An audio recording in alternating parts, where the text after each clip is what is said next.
Peuple de Dieu, Shalom, que l'Éternel vous bénisse. Cet après-midi, c'est encore une opportunité que nous avons de la part du Seigneur pour parler à l'Église que nous sommes, au peuple de Dieu que nous sommes, par rapport à cette saison que nous sommes en train de traverser. Et nous voulons partager quelque chose que le Seigneur m'a mis à cœur. C'est par rapport à ce que nous sommes en train de traverser. Cela doit nous interpeller. Et nous voulons dire ceci, que cette affaire nous concerne, comme la Bible le dit dans le livre de Esdras au chapitre 10, à partir du verset 4 jusqu'au verset 14. C'est une affaire qui nous concerne, qui concerne l'Église, et l'Église ne peut pas rester dans le sommeil. L'Église, au contraire, doit se lever. L'Église doit se réveiller pour que la solution véritable vienne de la part de notre Dieu. La Bible est claire.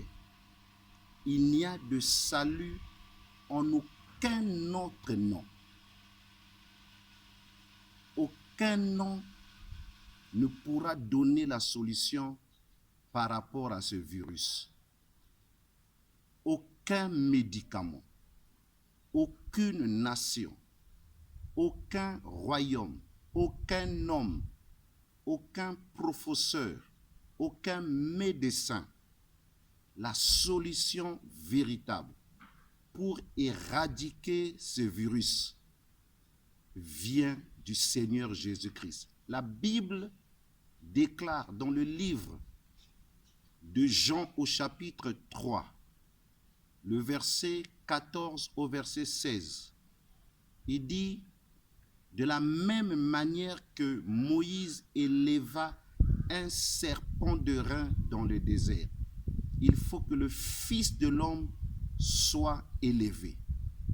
Et lorsque les serpents brûlants ont mordu les enfants d'Israël, la solution que Dieu avait donnée par Moïse, c'était de faire un serpent de rein, et que tout celui-là qui était mordu par le serpent brûlant, en regardant les serpents de rein que Moïse avait élevés, devait conserver la vie.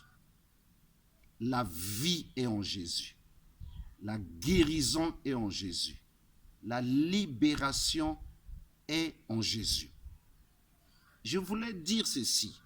Lorsque nous lisons la parole de Dieu, dans le livre de Exode, chapitre 1er, Exode, chapitre 2, il y a eu un décret qui était là, disant que tout mâle des Hébreux devait être tué.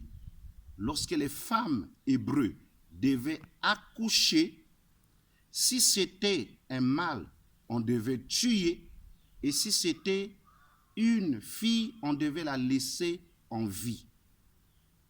Quand le diable veut détruire, il détruit l'enfant mâle. L'enfant mâle symbolise notre force, ce qui fera votre futur. Et laisser le sexe féminin en vie, c'est ce qui est faible. C'est ce qui ne va pas réellement contribuer à ton futur, à ton demain. Quand l'ennemi vient dans notre vie, c'est pour voler, c'est pour détruire et c'est pour tuer. Et quand un voleur peut venir chez toi, il ne prendra jamais